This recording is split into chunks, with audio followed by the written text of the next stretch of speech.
Hey guys, this is Midget and welcome to my last episode of Season 2 of my Derby career mode. Here is the award show, where I give my awards to the best players of the season, and what type of players they are. So let's get straight into the video. The goalkeeper of the season, you can probably tell because, he's played pretty much every game and he's my first team goalkeeper. It's Adam Legends. He didn't really improve too much, but he, it's definitely, he's overgrown league rank since the first season. He was 69 overall, and Legends is going on 72 now. So he really deserved goalkeeper of the season, also keeping a lot of clean sheets and stopping a lot of goals. And defender of the season, you might be like, you might not think this is true, but I personally think it was Eric Dier, because in the last couple of games he sort of stood out from Daniel Carico. I was meant to give it Daniel Carico, but then in the last like 5 or so games of the season, Eric Dier proper stood up. And since there's a 5, Eric Dier is only 20 and Daniel Carico is 25, I thought Eric Dier really deserves it. So the midfielder of the season, however, I took a long, hard think about because I didn't know who to pick. I was like, it was either between who was it, between Hendrick or Will Hughes, but then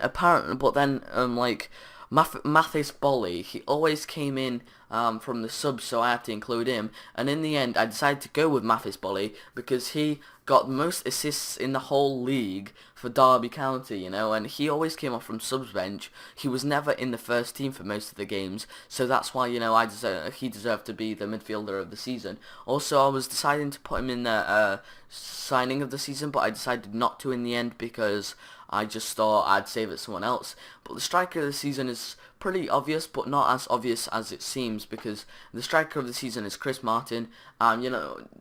Towards the end of the season, he was pretty woeful, I guess. He didn't score, he didn't get onto the ball. Danny Ings was better towards the end of the season, but I think Chris Martin overall in the whole season was better as he scored more goals and had more assists rather than Danny Ings. Also, he overgrown Danny Ings because he was 73 overall at the start, Chris Martin, and he ended up being 76. And Danny Ings stayed at 74, so I think he really deserved that too.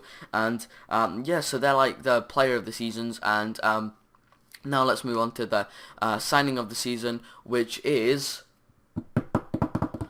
Luke Shaw. He absolutely stood out from every other signing. Mathis Bolly was close, and Junior Malanda also was close, but I think Luke Shaw did pretty much the best out of all of them.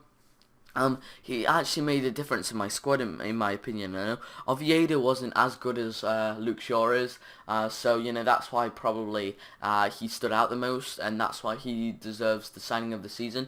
And yes, so now let's move on to the goal of the season, and you could probably tell the goal of the season, and the goal of the season is gonna be Chris Martin versus Chelsea, because personally I liked this goal because I was going to choose Danny Ings versus Swansea, but one, I couldn't find it, so but the other was because goals from just running goal and shooting are pretty easy to get, but dead ball situations are way harder, so I decided to put Chris Martins in. And so basically the last one is player of the season, because player of the season, like overall best player of the season, and you can probably tell, he's already had 2 awards now. Is Chris Martin again. He's gone up by 3. He scored the goal of the season, and he was also the top scorer in the league, and the second highest assisting player in Derby County and in the league too. So I was like, he should really be player of the season, and he's player of the season twice in a row, so it's kind of funny. But yeah, go Martin, Hallam Martin, whatever. And yeah, so guys, so to at least 5 likes, then I'm gonna start my season 3 soon. And yeah, so this is Midget. I'm gonna see you guys next time.